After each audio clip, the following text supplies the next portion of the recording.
la journée, c'est un peu Batman. La journée, t'es costume, avocat d'affaires avec des gros clients, des gros enjeux, etc. Exactement. Et le soir, tu mets ton costume de musicien. Exactement. Et tu remplis des salles, tu fais des albums. Il y a eu deux décès, les mecs qui bossaient 100 heures par semaine. C'était incroyable. C'était pas une opération extraordinaire. On a fait quand même 45 000 de plus-value, de marge, ouais. Ça t'a coûté donc 160 et t'as revendu plus de 200 000. Moi, pendant toutes les visites, même si le mec pèse 10 milliards, je lui dis d'enlever ses chaussures. Les mecs sur Instagram qui te disent « Ah mais non, c'est facile, j'ai acheté 50 ». Attends, sur les 50 appartements, combien de dégâts des eaux t'as eu? Toutes les personnes autour de vous, ou autour de moi surtout, m'ont dit « Ah mais tu vas pas réussir, t'y connais rien, fais attention, c'est beaucoup d'argent ». Il y a eu beaucoup de whistleblowers. Bonjour à tous. Aujourd'hui, j'ai le plaisir de recevoir Julian Rosa. Qui va nous parler de son expérience. Salut Julian. Salut Julien, enchanté. Alors on se connaît parce qu'on se côtoie dans l'immobilier notamment et je voulais que tu parles aujourd'hui aux gens qui nous regardent essentiellement de ton parcours, ta reconversion et voir comment t'es passé de, on va le dire, mais de ta carrière précédente, je ne vais pas divulguer tout parce que c'est hyper intéressant, de ta carrière précédente qui n'avait rien à voir à l'immobilier, à aujourd'hui investisseur immobilier qui fait des projets à plusieurs millions, notamment sur la Côte d'Azur, et comment tu vis le truc, est-ce que tu pourrais faire autre chose, est-ce que tu es content de cette reconversion et comment tu en es arrivé là, parce que je veux que les gens comprennent que l'investissement immobilier, ça peut se faire, on peut commencer à n'importe quel âge, n'importe quel moment, il suffit de trouver les bonnes personnes, les bons projets et de savoir comment les faire. Donc voilà, Julian, est-ce que tu peux te présenter, nous dire qui tu es, d'où tu viens, ta vie, ton œuvre? Donc, écoute, c'est gentil de demander tout ça. Et c'est vrai que j'ai eu une vie j'ai eu plusieurs vies en une vie. En fait, j'ai commencé à 4 ans la musique. J'ai vécu un peu partout à l'étranger grâce à mon père. Et j'ai commencé la musique très tôt. J'ai été au conservatoire de très tôt. J'ai fait du piano donc très très tôt. J'ai fait des concerts de Chopin à l'âge de 10-12 ans. J'ai évolué très vite dans ce milieu-là. Et ensuite, je suis rentré en France des expatriations. J'ai commencé le droit. J'ai fait 7 ans de droit, j'ai eu le barreau de Paris à 24-25 ans. Donc avocat, donc musicien, conservatoire, c'est pas n'importe quoi, hein, les gens qui font de la musique, c'est le top du top. Voilà. Musicien, et en parallèle, tu as eu ton diplôme d'avocat. Voilà, diplôme d'avocat à Paris. Avocat d'affaires, c'est ça? Avocat d'affaires, spécialisé en droit des contrats et droit immobilier. Et ensuite, j'ai travaillé dans un cabinet international en stagiaire dans un des top 5 qui s'appelle Norton Rose. Et ensuite, j'ai travaillé dans un cabinet plus familial qui vraiment traitait que de cessions de fonds de commerce, hôtellerie, cessions de murs commerciaux, etc. Donc j'ai vraiment eu une expertise, j'ai développé beaucoup d'expertise en immobilier. Et à côté de ça, j'ai signé avec Warner Chappell en édition, et là où je faisais encore de la musique professionnellement. Donc où Warner, composé, les Warner Music, comme Sony Music. Exactement, ouais. Warner Chappell qui est un éditeur international, un des top 3. Donc tu as sorti, donc attends, t'es à ce moment-là t'es musique, ok, j'ai compris, avocat d'affaires, donc le barreau, machin, tu commences à être avocat dans un super cabinet et en parallèle, tu sors un album, c'est ça? Exactement, okay. Exactement, ce que j'ai fait, ouais. Donc j'ai fait un peu tout en même temps et ensuite ça s'est très bien passé au niveau de la musique parce que j'ai fait des très belles salles, le Trianon, j'ai fait des premières parties d'artistes très connus, etc. Donc la journée, c'est un peu Batman, c'est-à-dire que la journée, t'es en costume, avocat d'affaires avec des gros clients, des gros enjeux, etc. Exactement. Et le soir, tu mets ton costume de musicien. Exactement. Et tu remplis des salles, tu fais des albums, c'est ça? Exactement, voilà, okay. C'était un peu ça l'histoire. Et ensuite, la musique s'est vraiment très bien profilée, donc j'ai mis une pause à ma carrière d'avocat et j'ai continué la musique. Et après, il y a eu le Covid, toute cette période Covid qui a été très dure pour les musiciens et pour tout le monde, mais surtout pour les musiciens qui ne pouvaient plus jouer en salle, qui ne pouvaient plus rien faire. Donc ma carrière s'est un peu stoppée à cause de ça.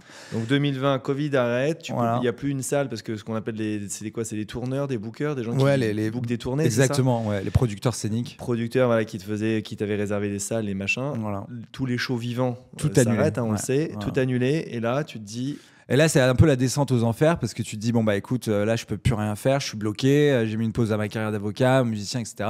Et c'est là où, en fait, le Covid, ça nous a permis à tous vraiment de réfléchir sur nos vies et de dire, qu'est-ce que je vais faire de ma vie, quel va être mon futur après post-Covid. Et en fait, j'ai beaucoup lu, je me suis beaucoup concentré sur le droit, j'ai mis la musique entre parenthèses vu que c'était plus possible. Et après, je me suis dit, j'ai lu 2-3 bouquins sur les investissements, etc. J'avais déjà quand même un gros background en tant qu'avocat pour l'investissement immobilier, session de fonds de commerce, hôtellerie, etc. Et donc j'ai dit pourquoi pas rejoindre en fait, la place du client, en fait, de mon client, tous les clients que j'advisais, je conseillais. Et en fait j'ai pris leur place et je me suis dit moi je vais commencer. Et donc du coup j'ai pas voulu faire une levée de fonds de famille, etc. Je suis allé directement m'adresser à une amie dont le père malheureusement est décédé et lui a laissé un petit héritage. Et je lui ai dit elle savait pas où placer, elle savait rien faire, elle savait absolument pas où investir. Et donc j'ai dit écoute, j'ai un projet là sur la Côte d'Azur. J'avais déménagé à Nice entre temps et j'ai dit voilà, regarde, premier projet, un petit 37 mètres carrés à rénover en rez-de-chaussée, super bien placé. Elle m'a dit banco, je lui ai présenté le projet et ça a commencé comme ça en fait. Ma carrière d'investisseur immobilier a commencé comme ça réellement.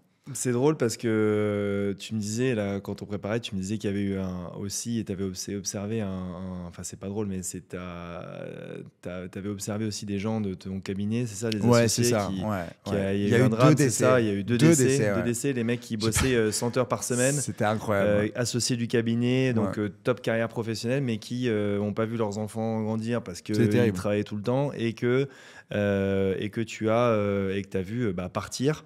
Et donc Covid arrive, machin, remise en question. Et là, donc tu nous l'as dit un peu vite, tu pars vivre de Paris à Nice, c'est ça? Ouais, je déménage. Voilà, tu déménages. Et là, tu connais rien à l'investissement immobilier à part de ton métier d'avocat, mais je veux dire, t'as pas mis les mains dans le cambouis, tu n'as jamais acheté un bien.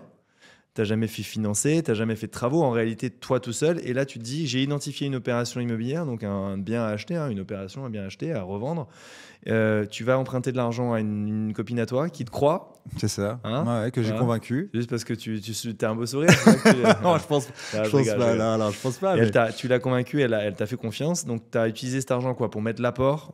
Alors, on n'a pas levé de dette, on l'a acheté cash directement. En détail, t'as acheté cash, ok. On l'a acheté cash. En fait, on a fait une enveloppe travaux et acquisition avec frais de notaire, etc. Le bilan était clair, l'analyse de marché était claire à la revente, le prix de revente. Alors, c'était pas une opération extraordinaire. On a fait quand même 45 000 de plus-value, de marge, ouais. En combien de temps 45 000 sur un investissement global de combien? En 6 mois. Ça a vraiment 7 mois maximum. 45 000 euros en 6 mois avec un investissement global de combien? De cash, 160 000. Donc, tu as fait avec 160 000 euros de cash plus les travaux, c'est ça? Non, 160 000 travaux inclus. Donc, ça comprenait les travaux. Donc, tu as acheté 120, 130 000 euros. Exactement. Tu as fait 30, 40 000 euros de travaux. Exactement. Et ça t'a coûté donc 160 et tu as gagné et tu as revendu plus de 200 000. Exactement. Donc, 45 000 euros en masse initiale. Exactement. Donc, premier investissement, successful, bravo. Première opération, donc première opération qui a été très successful. Du coup, ma copine était ravie parce que on a fait moitié-moitié sur la marge. Et puis, moi, remettre une pièce dans la machine ou pas? Exactement. Elle a voulu remettre une pièce dans la machine. C'est le danger, messieurs dames, quand on fait de l'investissement immobilier et que ça marche bien. Il n'y a pas que les belles histoires que je vous raconte, mais en l'occurrence, quand on fait les choses bien, ça se passe bien et qu'on a bien analysé son marché, quand on a bien sourcé la bonne affaire et qu'on gère bien ses travaux, c'est les 3 points clés. Voilà. On a envie de rejouer. Ouais. Et puis là, c'était vraiment une période en plus où l'investissement immobilier c'était post-Covid, donc c'était vraiment une très belle période pour réaliser des belles opérations. Et ensuite, oui, elle a voulu remettre ça. Moi, je me suis rendu compte que je savais faire de l'investissement immobilier même à petite échelle, donc j'ai continué en fait. J'ai continué. Et ce qui est assez impressionnant, c'est que toutes les personnes autour de vous ou autour de moi surtout m'ont dit mais tu vas pas réussir, t'y connais rien, fais attention, c'est beaucoup d'argent. Il y a eu beaucoup de whistleblowers, de dire attention, non, ne fais pas ça, reste à ta place. Et finalement, en fait, j'ai prouvé à tout le monde que c'était possible, et même sans 1 euro en poche. Moi, j'avais un peu d'argent de côté, mais la levée de fonds, elle s'est faite totalement naturellement parce que j'ai été convaincant sur le projet. Et donc, du coup, elle m'a cru, elle m'a fait confiance, et elle a fait 25 000 en 6 mois. C'est marrant parce que j'ai reçu hier un ami, Romain, qui est un spécialiste du marché immobilier, un expert de l'immobilier, qui fait lui aussi de l'investissement. Et qui me disait, je disais, mais qu'est-ce que tu conseilles aux gens qui ont 30, 40, 50 000 euros de côté pour leur premier investissement, etc. Et comment on se fait financer surtout? On parle ce genre du sujet du financement en ce moment. Mais on a donné dans la formation et dans les différents podcasts les clés pour pouvoir se faire financer. Comment, par quels moyens, qu'est-ce qu'on peut attendre, qu'est-ce qu'on peut espérer. Mais il me disait un truc qui est très vrai, ce que tu viens de dire, c'est quand on a un bon projet, de toute façon, d'une manière, et qu'on en veut, qu'on sait aller taper à la bonne porte, soit aux banques, soit à la famille, soit de la dette privée, des gens qui peuvent financer des projets. Quand on a un bon projet, en général, on trouve toujours quelqu'un pour soit le faire avec nous, soit le financer. C'est le projet qui est la clé du sujet. Et le deuxième, c'est qui fait le projet. Donc toi, tu avais une première expérience, donc ce qui a montré que tu savais faire. en tout cas que tu avais les capacités à faire, et ensuite tu as la capacité à trouver des projets. La clé, c'est ça, c'est de trouver C'est les le bons sourcing. projets et de savoir bien les faire. Ouais, c'est le sourcing. Et ça, surtout, il faut faire du réseau et tout le temps Comment, voilà, dehors. comment tu sourcing, parce que comment tu sources, pardon, que tu arrives à Nice, Moi, je connais tu personne. fais un premier deal, tu connais à peine la ville, tu te C'est balades ça. en voiture ou à pied pour connaître un peu les quartiers, c'est ça? C'est ça. C'est un peu ça. Tu rentres dans les agences immobilières. Voilà. Comment t'as créé ton réseau? Parce que le réseau en immobilier, c'est la clé. Le réseau d'apporteurs d'affaires, donc de gens qui vont nous apporter des biens à acheter, parce que des bonnes affaires. Le réseau aussi de notaires, d'avocats, de conseils, parce que d'entreprises de travaux, sur ta première opération, tu as trouvé une bonne entreprise de travaux, mais est-ce qu'après, tu as gardé les mêmes? Est-ce que tu as renouvelé ton réseau? Voilà. Comment tu t'es constitué? Comment tu crées un réseau comme ça, from scratch, de zéro, dans une ville que tu connais pas, pour faire de l'investissement immobilier, qui est un métier qui requiert de très bien connaître son marché Ouais. et d'avoir un bon réseau. Donc, Ouais. t'es arrivé à tout faire en peu de temps. Donc, est-ce que tu peux nous en Alors dire déjà, plus? j'ai passé des heures à faire des veilles sur Internet, donc sur tous les sites, regardes Se toutes les Loger, annonces. etc., toutes les annonces. Et en fait, après, j'ai fait une carte, je me suis mis une carte sur un tableau et j'ai mis en fait tous les prix au mètre carré de tous les quartiers à Nice. Et après, la deuxième étape, ça a été après la connaissance du marché, ça a été de me présenter en fait dans toutes les agences immobilières du quartier, de tous les quartiers de Nice. Donc j'ai imprimé des cartes de visite et je me suis présenté en tant que marchand de biens, du haut de ma première opération, hein, quand même. Hein, donc, mais j'ai pas hésité à vraiment aller dans toutes les agences immobilières, à aller aussi voir les notaires très importants, parce que les notaires ont un réseau déjà de clients qui est assez conséquent, donc de vendeurs, de potentiels vendeurs, et aussi vu qu'avec toutes les successions, etc. Mais aussi, ils sont invités à la réunion de la chambre, il y a énormément de soirées autour des notaires qui se passent, etc. Donc du coup, moi j'ai bénéficié de tout ça parce que je suis allé à leur rencontre. Il faut pas rester dans son coin. Si j'étais resté dans mon coin, impossible de faire ce métier. Donc, il faut Donc, sortir. Ton tout conseil, le c'est faut temps, tout sortir, le temps, battre se le montrer. pavé, aller sur le terrain. Se balader tout le temps, marcher, voir les immeubles, voir les petites pancartes à vendre, propriétaire à propriétaire, appeler tout de suite. Vraiment, en fait, hyper réactif et vraiment à 9 heures par jour dehors. Vraiment, la technique, c'est 9 heures par jour Je dehors. suis d'accord, au bureau, c'est pour faire des tableaux Excel, mais c'est en Exactement. plus de vos heures de travail. Quand vous faites de l'administratif, régler vos charges de copropriété, vos taxes foncières, regarder la convocation de l'Assemblée générale, bon, c'est une fois par an, ça va, faire vos tableaux Excel, vos plans de financement, vos présentations pour la banque, etc. C'est en plus de vos heures de travail. Quand on fait de l'investissement immobilier, il faut trouver la bonne affaire, donc il faut battre le pavé. Alors toi, c'est ton métier maintenant, on va en parler, principal, donc tu peux te permettre d'être dans la rue tout le temps. Pour les gens qui nous regardent, qui veulent commencer ou qui ont un peu commencé, mais qui n'en font pas encore un métier à 100%, il faut le plus possible, quand vous avez une heure de trou, une pause déjeuner, le matin avant d'aller au bureau, etc., faut taper à la porte des agences. T'es allé séduire quelques gardiennes aussi ou pas, ou des gardiennes d'immeubles? Obligatoire. Ouais. Obligatoire. Ouais, les gardiennes d'immeubles, c'est très, très, très important. Elles sont au courant de tout. Donc, non, c'est super important. Et c'est vrai que lorsqu'on n'a pas le temps, moi, j'avais le temps parce que je m'étais dédié à ça 100%. Mais c'est vrai que quand on n'a pas le temps, on a un travail à côté, etc. C'est vrai que parfois, il peut nous manquer d'énergie un peu pour aller, aller discuter avec des agents, etc. C'est vrai Il faut pas se décourager. mais voilà, c'est surtout qu'il ne faut pas se décourager. Il faut sacrifier aussi du temps. Si on veut réussir, que ce soit dans n'importe quel domaine, mais surtout dans l'investissement immobilier, c'est de faire des sacrifices sur son temps personnel, sur son temps de loisir, et vraiment ne pas hésiter à, par exemple, un samedi, c'est mon jour de congé, non, je vais quand même aller voir les agences, je vais aller me présenter, etc. C'est vrai que pour commencer, c'est compliqué de trouver le temps. Mais je pense que c'est tout à fait possible qu'on a tous réussi à faire. Moi, j'ai l'habitude de dire, et je le dis dans tous les domaines, hein, dans les investissements que je fais, soit en start-up, soit même et tous mes investissements immobiliers, mes équipes, je leur dis chaque minute travaillée. Mais c'est vrai dans tous les domaines. Même aux étudiants qui nous regardent, chaque minute passée, chaque minute travaillée, c'est une minute qu'on va passer à comprendre un peu mieux son marché, à sentir un peu mieux les intervenants et à s'orienter un peu mieux. Donc, en effet, chaque minute que vous pouvez, dites pas parce que j'ai pas 5 heures par jour à consacrer à l'investissement immobilier, moi je veux juste acheter un truc, machin. Si vous voulez vraiment en faire de l'investissement immobilier, multiplier, parce qu'on l'a dit, quand on y a goûté, j'en parlais avec Michael Abitbol, le fondateur de Maurice Immobilier, qui a créé une vingtaine d'agences en 6 ans et qui aujourd'hui est un gros investisseur immobilier. Il me disait aussi que voilà, c'est pas parce qu'on n'y passe pas 12 heures par jour qu'on peut pas le faire. Il faut commencer petit, commencer par 1 heure, 2 heures, s'intéresser au marché, mais il faut comprendre le marché. Donc donc battre le pavé, comprendre son marché. La partie quand on veut faire un investissement à valeur ajoutée avec une revente, donc achat, rénovation, revente, entre les deux, il y a le petit détail, la rénovation. Ouais. Je sais que c'est un truc qui te plaît. Qu'est-ce que tu peux conseiller aux gens qui nous regardent sur la partie travaux, la partie chiffrage, la gestion de travaux? Toi, je sais que ça a été un de tes enjeux de trouver les bonnes entreprises, les bons partenaires. Très compliqué de trouver les bons partenaires et les bonnes entreprises, étant donné que dans le Sud, on est quand même sur une culture assez volage. C'est-à-dire que... Le quart d'heure provençal ou pas? Est-ce que les gens arrivent un quart d'heure? Voilà, alors déjà, bon, hormis les retards, etc., mais franchement, c'est hyper compliqué de trouver les bons partenaires en travaux parce qu'on sait qu'il y a énormément de charlatans, qu'il y a des gens qui vont vous donner les 30% d'apport et qui se barrent avec les arts. Ça t'est pas arrivé? Ça m'est pas arrivé une seule fois. J'ai eu beaucoup de chance parce qu'en fait, je travaille que en recommandation. C'est-à-dire que j'attends qu'on me recommande la société, je vois ses ouvrages, je vois ce qu'elle a fait et ensuite je travaille avec eux. Et ça a été exactement le cas. Le premier, c'était Yunta, c'était Pablo Yunta, c'est l'entreprise Yunta, avec qui on a travaillé sur beaucoup de projets au début. Mes petits projets, ça a été avec lui parce qu'il était vraiment très rigoureux, il travaillait très bien et très rapidement. Et donc du coup, voilà, et j'ai commencé avec lui et ensuite j'ai renouvelé puisque naturellement, quand on a beaucoup de projets, et ben après, il va falloir avoir plusieurs partenaires, plusieurs sociétés de travaux, puisque une ne peut pas accueillir tous les projets qu'on peut lui donner. Et sur les travaux, sur ta gestion de chantier, donc toi, c'est devenu ton métier, donc tu y allais fréquemment, mais qu'est-ce que tu peux conseiller? Moi, ce que j'adore dans le métier d'investisseur immobilier, c'est les travaux. Alors, je sais que personne n'aime les travaux. Moi, j'adore ça. Pourquoi? Parce qu'il y a des enjeux déjà techniques. On apprend énormément de choses sur les structures d'immeubles, etc., qui était un monde totalement inconnu pour moi. Et ensuite, il y a surtout aussi sur le relationnel et la gestion humaine, c'est-à-dire des ouvriers, etc., leur dire quoi faire, attention, ne faites pas ça, etc., machin.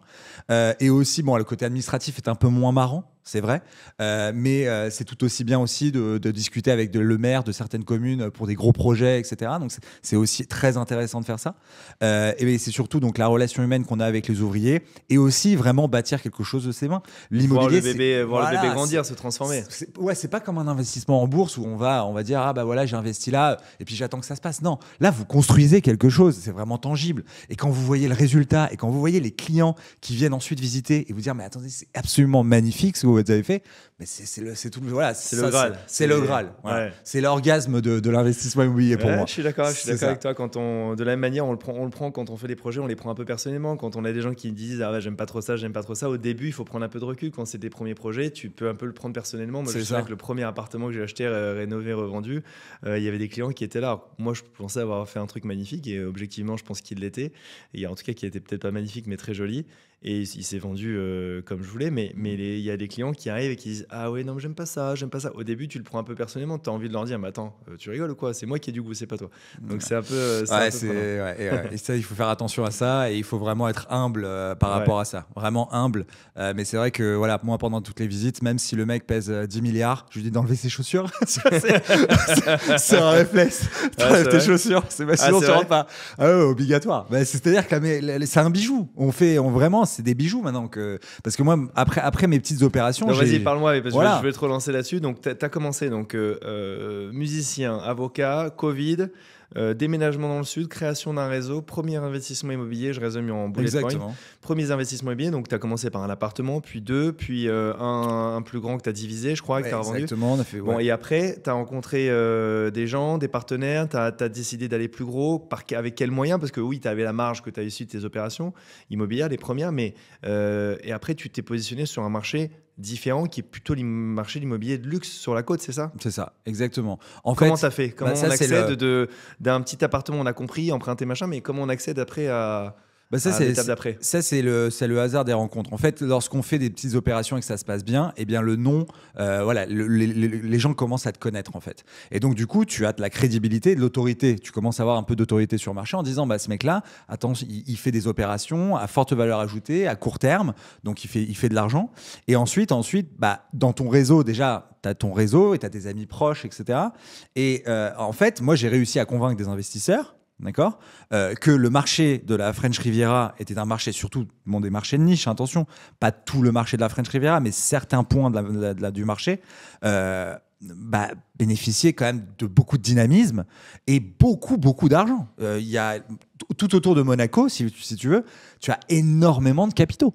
Tu as énormément de capitaux investis. Et donc, du coup, lorsqu'il y a un énorme flux monétaire comme ça dans l'immobilier, ça serait bête de ne pas intégrer ce marché-là. Et donc, du coup, moi, j'ai convaincu des investisseurs vraiment chevronnés et surtout qui ont énormément de patrimoine et énormément de cash à investir, et bien là, c'est vraiment, j'ai réussi à les convaincre. Comme j'avais, pour la première opération, comme j'avais convaincu mon ami pour une opération à 160 000, et ben j'ai réussi à convaincre des investisseurs, des plus gros investisseurs. Voilà, exactement. Donc c'est une histoire de réseau et je suis d'accord avec toi.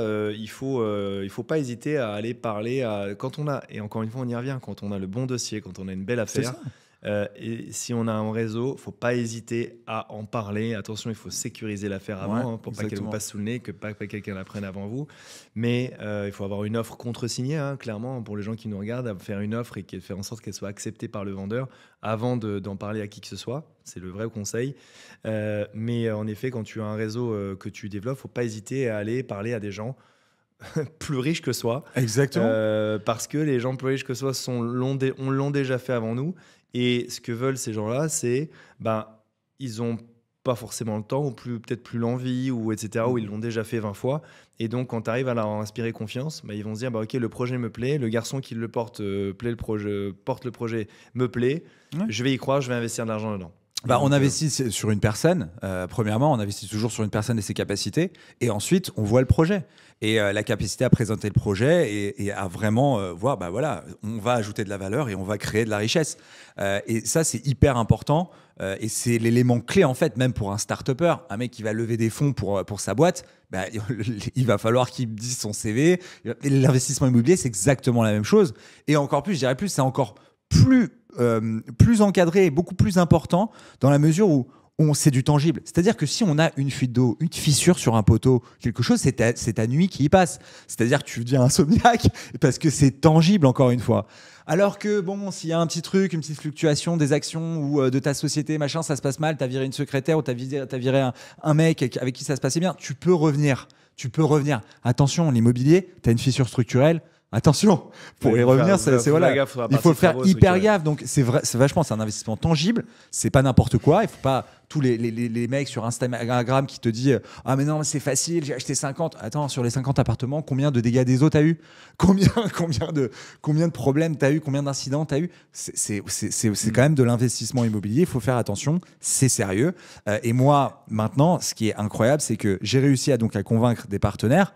Mais j'ai appris énormément d'eux, puisqu'ils m'ont confié leur argent, leur confiance, etc., mais aussi leur expérience. Parce que maintenant, ça a été incroyable. Parce que maintenant tu fais tu fais plutôt des villas dans le sud, des grosses villas, des villas de luxe, d'accord. Donc tu nous l'as dit, donc passer beaucoup de temps, c'est le sujet, mais le temps passé t'a permis en tout cas à toi d'obtenir ton émancipation financière parce que tu travaillais 80 heures par jour dans un cabinet d'avocat. Alors là, peut-être que tu les fais sans doute les 80 heures par semaine parce qu'il y a du week-end, il y a du samedi, tu vas visiter tes chantiers. Tu me disais tout à l'heure avant l'interview, avant le podcast, tu me disais j'y vais le dimanche, le samedi, etc. Mais tu gères ton agenda comme tu le veux, tu organises tes rendez-vous comme tu veux. Si tu veux faire un déjeuner au soleil dans le sud, quand il fait beau, tu peux le faire.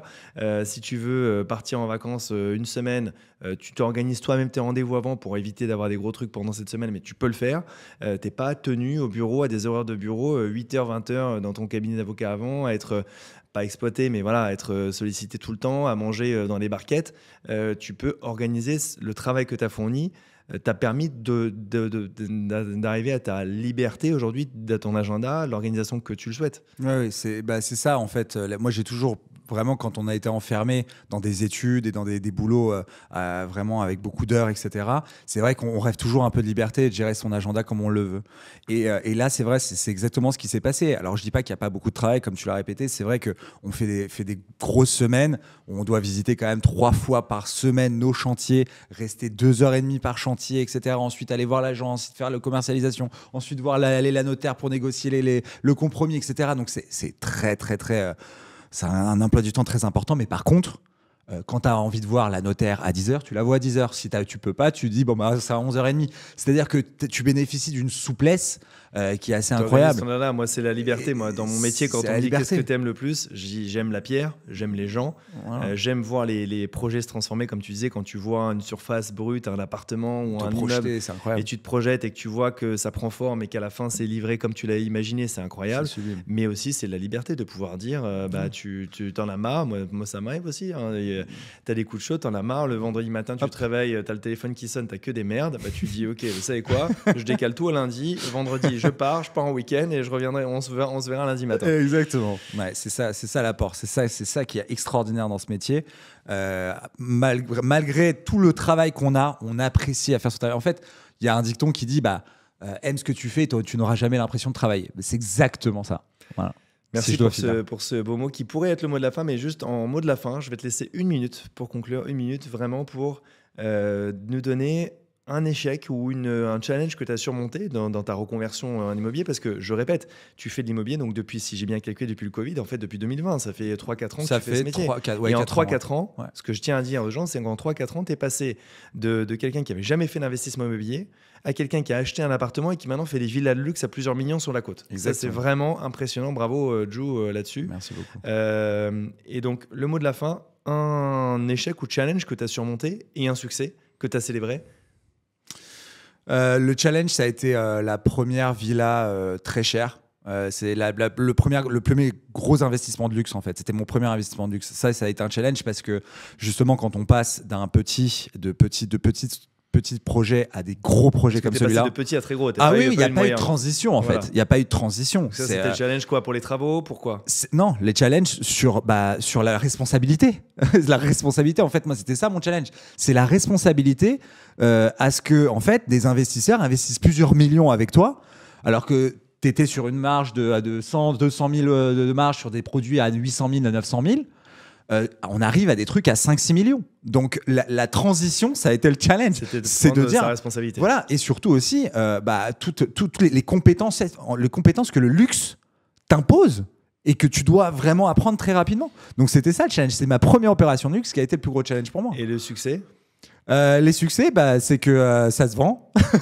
Non, ouais. Les succès, c'est que justement, c'est toujours ma première opération. Ça a été en fait le bon déroulement, si tu veux, de la rénovation. Toujours la même opération. Toujours la même, en fait. Le plus gros challenge, le plus gros succès. Exactement. Ouais. Ça a été ma première opération. C'est vrai que la première, on s'en souvient. On s'en souvient à vie. C'est comme ta première meuf. C'est ça. Donc non, c'était vraiment énormément de stress. Et les rénovations se sont bien passées malgré des difficultés et je suis allé dans un terrain technique de travaux aussi qui n'était pas du tout du même niveau. Et t'as vendu comme tu voulais. Et voilà, oui. Donc voilà, on est content. Bon, c'est bien. Maintenant, tu vas pouvoir passer et multiplier les projets. Et j'espère multiplier les conseils parce que on a enregistré ensemble la formation de l'investissement immobilier professionnel. Exactement. Qui permet d'expliquer à tous les gens qui veulent se lancer ou qui veulent perfectionner leurs compétences en investissement, de A jusqu'à Z, de comment identifier un bien, à comment l'acheter, comment rénover, comment le revendre ou comment le gérer en patrimoine, comment monter sa structure, sa holding immobilière, etc. Pour pouvoir expliquer de A à Z, permettre aux gens de se lancer en investissement. Donc, on aura l'occasion de se retrouver. Les gens auront l'occasion de te retrouver dans la formation notamment et puis dans d'autres podcasts sur des sujets précis potentiellement. Voilà. Ouais. Et je vais aussi sur la côte, je vais développer aussi des podcasts qui fera intervenir aussi des acteurs majeurs de la French Riviera et aussi pour permettre à nos internautes aussi d'apprendre de toutes les expériences que ce soit à Paris ou sur la French. Expérience de pro, c'est ça l'objectif. L'axe, c'est vraiment, et c'est les gens que je fais venir, que vous allez voir, des professionnels de l'immobilier qui sont pas là pour bullshiter, qui sont pas des influenceurs d'Instagram qui font de la crypto le matin, du forex à midi et d'immobilier l'après-midi, qui sont des gens qui naissent, vivent, pensent, réfléchissent, transpirent immobilier, comme moi, et qui vont vous faire des vrais retours d'expérience avec des vrais conseils. Ça va vous faire gagner du temps de dingue parce qu'il n'y a pas d'école pour ça. Pour l'investissement immobilier, il n'y a pas d'école. Donc voilà. Merci Jou. Merci à toi. Merci Julia. Donc c'était Julian Rosa et on se revoit la prochaine fois. On se revoit très vite. Merci. À très vite. Merci.